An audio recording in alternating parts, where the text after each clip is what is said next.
नमस्कार दोस्तों, आप सभी के स्वागत है हम लोग के चैनल ज्ञान युगनी पर। आज के इस वीडियो में हम लोग विद्युत चुम्बकीय तरंग का पूरा कंसेप्ट और याद करने का पूरा ट्रिक देखेंगे जो हमेशा के लिए याद रह जाएगा।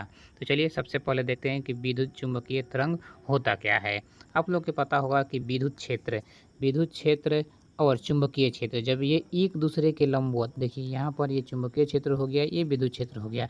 जब ये एक दूसरे के लंबवत होती है तो समझिए कि हम लोग को विद्युत चुम्बकीय क्षेत्र बनता है। तो समझिए कि ये ज़्यादा महत्वपूर्ण क्यों हो जाता है हम लोग के लिए। आप लोग को पता होगा कि कोई भी ऊर्जा एक स्थान से दूसरे स्थान तक जाता है तो बहुत सारा ऐसा ऊर्जा है जो किसी न किसी माध्यम के द्वारा जाता है।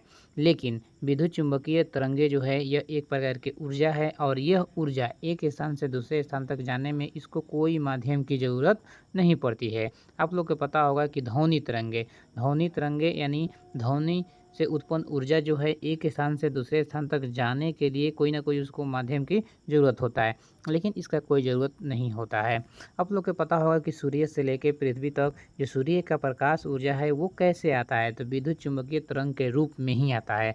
तो उम्मीद करते हैं कि ये समझ गए होंगे कि विद्युत चुम्बकीय तरंगे है क्या और इसका ज़रूरी क्या है। आप लोग यहाँ पर देख सकते हैं कि ये जो अगर जो हम अंतरिक्ष में पहुँच जाए और वहाँ पर कोई भी साउंड करे, कोई भी आवाज़ करे तो वो एक स्थान से दूसरे स्थान तक नहीं जाएगा। वो साउंड हम लोग को सुनाई नहीं देगा। क्यों नहीं सुनाई देगा? क्योंकि जो साउंड वेव है यानी ध्वनि तरंगे है उसको एक स्थान से दूसरे स्थान तक जाने के लिए कोई ना कोई माध्यम चाहिए। लेकिन मैग्नेटिक वेव को एक स्थान से दूसरे स्थान तक जाने के लिए कोई माध्यम की ज़रूरत नहीं होता है। ठीक है, तो उम्मीद करते हैं कि ये बात आप लोग को समझ में आ गया होगा। थोड़ा-सा और समझिए कि ये जो हम लोग तरंगे पढ़ रहे हैं, तो ये तरंगे कौन-सा विद्युत चुम्बकीय तरंगे का जो चाल कितना होता है यानी स्पीड कितना होता है, तो जो प्रकाश के चाल है उसी के चाल से ये भी विद्युत चुम्बकीय तरंगे चलती है। और ये इसका प्रकृति कैसा होता है तो अनुप्रस्थ क्या बोलते हैं विद्युत चुम्बकीय तरंगे होती है, अनुप्रस्थ होती है। बहुत बार एग्जाम में क्वेश्चन पूछ सकता है कि विद्युत चुम्बकीय तरंगे पर आवेश कितना होता है, इस पर आवेश 0 होता है, यह उदासीन होती है। ठीक है, आप लोग को पता होगा कि जो प्रकाश है, प्रकाश क्या होता है, एक फोटोन के रूप है।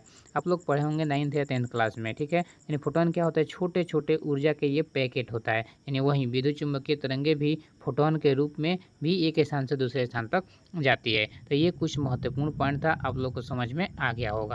चलिए हम लोग देखते हैं कि विद्युत चुम्बकीय तरंगे जो है मतलब कि कौन कौन से विद्युत चुम्बकीय तरंगे होती है, कितने प्रकार की होती है। तो देखिए ये हम लोग का लाइन याद रखना है। ठीक है, ऊपर से नीचे तक कौन से रेडियो वेव, माइक्रोवेव मतलब रेडियो तरंगे, माइक्रोवेव तरंगे, इंफ्रारेड तरंगे, विजिबल तरंगे मतलब जिसे हम लोग आँख से देख सकते हैं, अल्ट्रावायलेट, एक्सरे, गामा। तो हम लोग का ये जो देखिए ये जो लाइन है ऊपर से नीचे तक हम लोग को याद रखना है। अब कैसे याद रखना है इसका ट्रिक हम तुरंत बताने वाले हैं।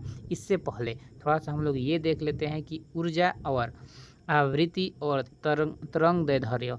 आप लोग को पता होगा कि ऊर्जा क्या है, आवृत्ति क्या है, तरंग दैर्ध्य क्या है। अगर जो नहीं पता होगा तो एक बार जाकर सर्च कीजिए चैट जीपीटी पर और सर्च करके कमेंट बॉक्स में हमको बताइए। ठीक है, तो अब देखिए ये जो विद्युत चुम्बकीय तरंगे है इसका ऊर्जा और आवृत्ति एक दूसरे के समानुपाती है। समानुपाती कहने का अर्थ सीधा सा है कि अगर जो ऊर्जा बढ़ेगा तो आवृत्ति भी बढ़ जाएगी, लेकिन अगर जो ऊर्जा बढ़ रहा है, आवृत्ति बढ़ रहा है तो तरंग दैर्ध्य कम हो जाएगा। तो आप लोग को ये थोड़ा सा ध्यान में रखना पड़ेगा कि ऊर्जा आवृत्ति एक दूसरे के समानुपाती है और ऊर्जा आवृत्ति के दोनों के ये तरंग दैर्ध्य क्या है, व्युत्क्रमानुपाती है। तो ये थोड़ा सा आप लोग ध्यान में रख सकते हैं। अब चलिए हम लोग चलते हैं कि जो हम लोग का इम्पोर्टेंट जो विद्युत चुम्बकीय तरंगे था तो कौन कौन था, रेडियो तरंगे, फिर उसके बाद माइक्रोवेव तरंगे, फिर उसके बाद से इंफ्रारेड, फिर उसके बाद से विजिबल, फिर उसके बाद से अल्ट्रावायलेट, फिर उसके बाद से एक्सरे, फिर उसके बाद से गामा। तो इसको याद रखने के लिए ट्रिक लगाइए कि राम, देखिए यहाँ पर राम, RAM, ठीक है, राम, इंडिया, विश्व, उसके बाद से यूनिवर्स। ठीक बा, यहाँ समझिए राम, इंडिया, विश्व, यूनिवर्स के गुरु हैं, गुरु से गामा। ठीक है, थोड़ा सा आप ध्यान रखिए क्या कौन पूरा गुरु हैं, तो यहाँ पर ध्यान रखिए कौन कौन, थोड़ा सा ध्यान रखिए कि राम यानी RA से रेडियो तरंगे, उसके बाद से M से क्या हो जाएगा, माइक्रोवेव तरंगे। अब देखिए इंडिया के गुरु हैं, उसके बाद से पूरा विश्व के गुरु हैं, पूरा यूनिवर्स के गुरु हैं, ठीक है। यानी राम कहाँ कहाँ के गुरु हैं, तो राम यानी आर ए से हो जाएगा रेडियो तरंगे, एम से हो जाएगा माइक्रोवेव तरंगे, और आई से हो जाएगा इंफ्रारेड तरंगे, फिर उसके बाद भी से हो जाएगा विश्व हो जाएगा, और यू से यानी भी से हो जाएगा विजिबल, यानी विश्व से हो जाएगा हम लोग का अल्ट्रावायलेट, ठीक है। नहीं, विश्व से हो जाएगा हम लोग का विजिबल, और यूनिवर्स से हो जाएगा अल्ट्रावायलेट। उसके बाद से के से किरण यानी एक्सरे, ठीक है, तो एक्सरे किरण, ठीक है। तो यानी के से हो जाएगा किरण, उसके बाद से समझिए गामा हम लोग का हो जाएगा, गुरु से हो जाएगा गामा, ठीक है। तो ये याद रखिए, यानी राम जो है इंडिया के, विश्व के, यूनिवर्स के। अब देखिए ये हम लोग को जो ऑर्डर है, इस ऑर्डर को भुलाना नहीं है, तो राम तो कोई भुलाएगा नहीं। इन सबसे पहले राम यानी RAM R A M RAM, यानी आर ए से रेडियो तरंगे, फिर एम से क्या होगा माइक्रोवेव तरंगे। फिर हम लोग को कन्फ्यूजन होगा कि भारत यानी इंडिया, विश्व, यूनिवर्स, यानी इसको किस तरह में याद रखें। तो देखिए सबसे छोटा इंडिया, फिर उसके बाद से विश्व, फिर उसके बाद से बड़ा यूनिवर्स। तो इस क्रम में हम लोग याद रख सकते हैं, यानी इंडिया, विश्व, यूनिवर्स, यानी राम इंडिया, विश्व, यूनिवर्स के गुरु हैं। के से किरण यानी एक्सरे किरण, ठीक है। जैसे गुरु हैं ऐसे मतलब गुरु से गामा किरण। अब देखिए ये जो हम फॉर्मेट अगर जो याद कर लेते हैं तो हम लोग को बहुत कुछ समझिए कि एग्जाम में बहुत ऐसा क्वेश्चन होगा जो तुरंत बन जाएगा। अब देखिए ये याद करने के पीछे कारण क्या था, क्यों हम लोग को ये ज़रूरी था याद करना, अभी तुरंत समझ में आ जाएगा। तो उसके पहले थोड़ा सा आप लोग ये देख लीजिए कि जो रेडियो तरंगे होता है, ये देखिए रेडियो तरंगे हो गया, इसका यूज कहाँ होता है, आपका एफएम टावर में, ये सब बड़ा एंटीना में रेडियो तरंगे का यूज होता है। जो माइक्रोवेव है, यानी माइक्रोवेव कहाँ होता है, माइक्रो से समझिए सीधे से अर्थ है कि घर में माइक्रोवेव हो गया, मोबाइल नेटवर्क हो गया, ये सब में हो जाएगा। इंफ्रारेड जो हम लोग टीवी वीवी का जो रिमोट होता है उसमें इंफ्रारेड हो गया। विजिबल यानी जो हम लोग को देखने के लिए जो भी प्रकाश यूज होता है वो सब विजिबल तरंगे हो गया। अल्ट्रावायलेट यानी धूप से, अब देखिए अल्ट्रावायलेट हो गया, अगर जो धूप में अल्ट्रावायलेट किरण है तो बहुत सारा बीमारी होता है। एक्सरे किरण यानी हड्डी उड्डी को मतलब देखने के लिए। गामा किरण कैंसर के इलाज के लिए, या फिर न्यूक्लियर प्लांट में ये सब होता है, ठीक है। तो ये थोड़ा सा आप लोग को ध्यान रखना है, ठीक है। अब हम देखते हैं कि ये क्यों ज़रूरी था ऑर्डर याद करना, कि राम इंडिया, विश्व, यूनिवर्स के गुरु हैं, क्यों ये ज़रूरी था। देखिए यानी अगर जो ऊपर से नीचे आते हैं, यानी राम के तरफ से, राम से चालू करते हैं और गुरु तक पहुंचते हैं, यानी ऊपर से नीचे आते हैं तो आपका क्या होगा, तरंग दैर्ध्य कम होगा। अगर जब ऊपर से नीचे आ रहे हैं तो तरंग दैर्ध्य क्या होगा, कम होगा। समझ में आ रहा है, यानी देखिए यानी रेडियो तरंगे है, इसका तरंग दैर्ध्य सबसे ज़्यादा है, ठीक है। उसके बाद से माइक्रोवेव के उससे कम है, फिर उसके बाद से इंडिया यानी ऐसे का इंफ्रारेड यानी इसका क्या है उससे कम है, यानी ऐसे ही करके ऊपर से नीचे आ रहे हैं तो तरंग दैर्ध्य कम हो रहा है। तो आप लोग को बताए थे कि अगर जो तरंग दैर्ध्य क्या हो रहा है, कम हो रहा है इधर आने से, तो इधर आने से बढ़ जाएगा क्या हम लोग का आवृत्ति और ऊर्जा, ये दोनों बढ़ जाएगा। तो ये दोनों में क्या रिलेशन था हम लोग यहाँ पर देखे थे, एक बार याद कीजिए। ये जो था यहाँ पर देखिए कि ऊर्जा और आवृत्ति और तरंग दैर्ध्य, ये तीनों में क्या रिलेटेड हम लोग का था, देखिए यानी ऊर्जा जो है, आवृत्ति जो है एक दूसरे के समानुपाती है, तरंग दैर्ध्य के ये दोनों व्युत्क्रमानुपाती है। तो जब आप लोग को मालूम चल गया कि ये दो क्या बोलते हैं एक दूसरे के समानुपाती है और इसके व्युत्क्रमानुपाती है, और यहाँ भी आप लोग को मालूम चल गया कि ऊपर से नीचे आने पर तरंग दैर्ध्य कम होता है, तो ये दोनों अपने आप बढ़ जाएगा। अब चलिए हम लोग याद रखते हैं कि ये जो विद्युत चुंबकीय तरंगे है, कौन से तरंगे को कौन से वैज्ञानिक खोजे थे। चलिए तो हम लोग देखते हैं गामा किरण। गामा किरण के खोज कौन किए थे, बैकुरल, ठीक है। थोड़ा सा ध्यान रखिए, गामा किरण के खोज कौन किए थे, बैकुरल। अब देखिए गामा पहलवान की बैक मजबूत है। अब देखिए हम लोग गामा पहलवान बहुत मूवी में या फिर बहुत जगह ये सुने हैं कि गामा पहलवान, यानी गामा पहलवान की क्या है, बैक मजबूत है, तभी तो वो बेचारा पहलवानी करेगा। बैक मजबूत होगा तब पीठ मजबूत होगा तब, ठीक है। यानी गामा पहलवान के क्या मजबूत है, बैक, तो याद रहेगा, कोई दिक्कत। अब देखिए एक्सरे के कौन खोज किए, रंटजन। अब देखिए एक्सरे के खोज कौन किए, रंटजन। हड्डी टूटने पर एक्सरे रोते हुए करवाते हैं। मानते हैं कि किसी का हड्डी टूट गया, किसी का हाथ टूट गया, गोड़ टूट गया, तो पैर टूट गया, तो क्या होगा, वो एक्सरे करवाएगा।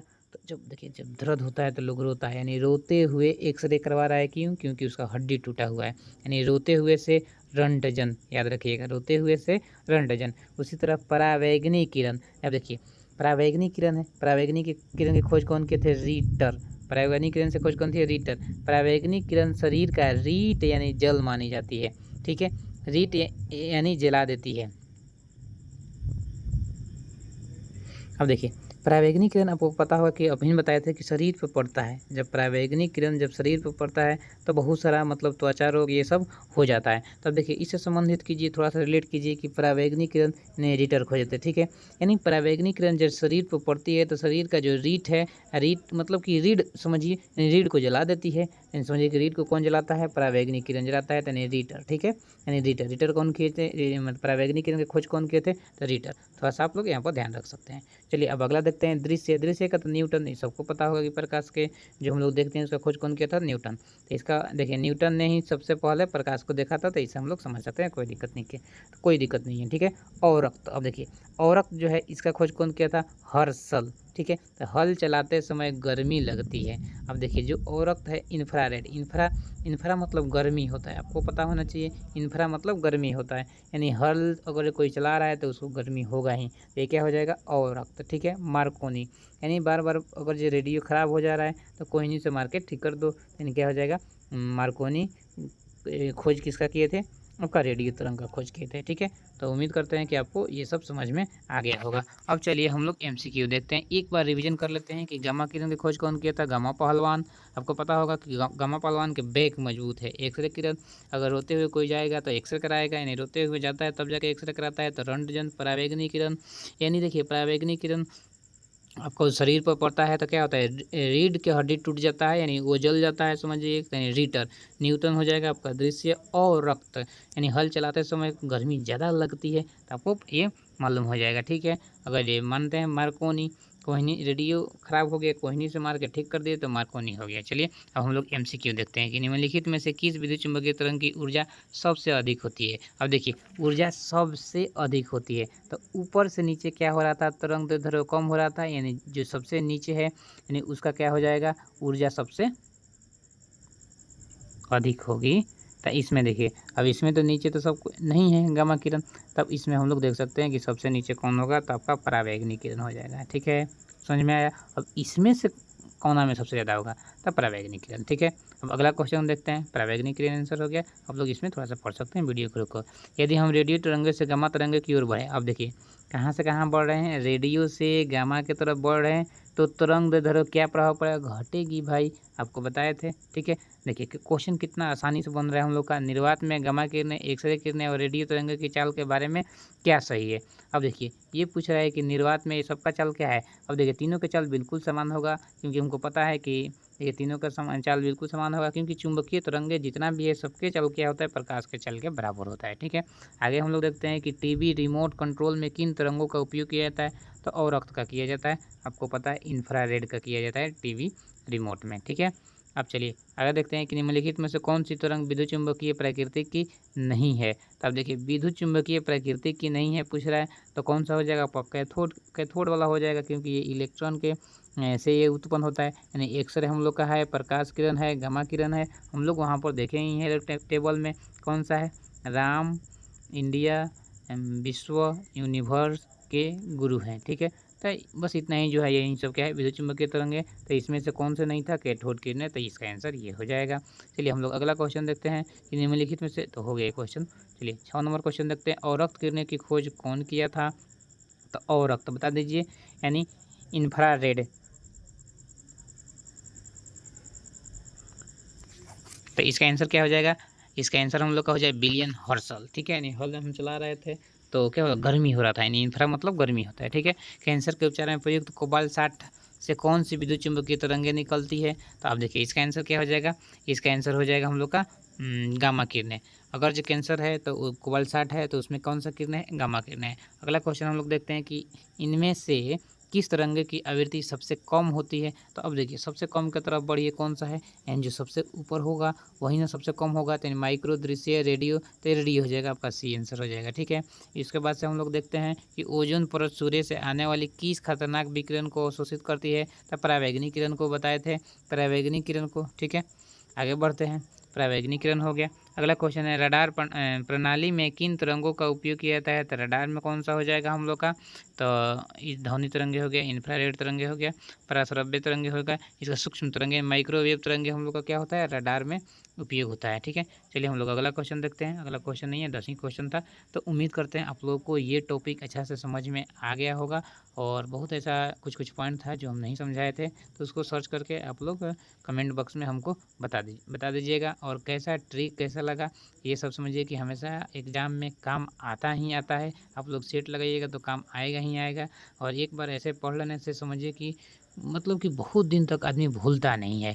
तो चलिए उम्मीद करते हैं कि आप लोग को मतलब ये वीडियो अच्छा लगा होगा, तो इसीलिए वीडियो को लाइक कर दीजिए, चैनल को सब्सक्राइब कर दीजिए, शेयर भी कर दीजिए वीडियो को। और क्या कीजिएगा, कुछ नहीं। चलिए धन्यवाद।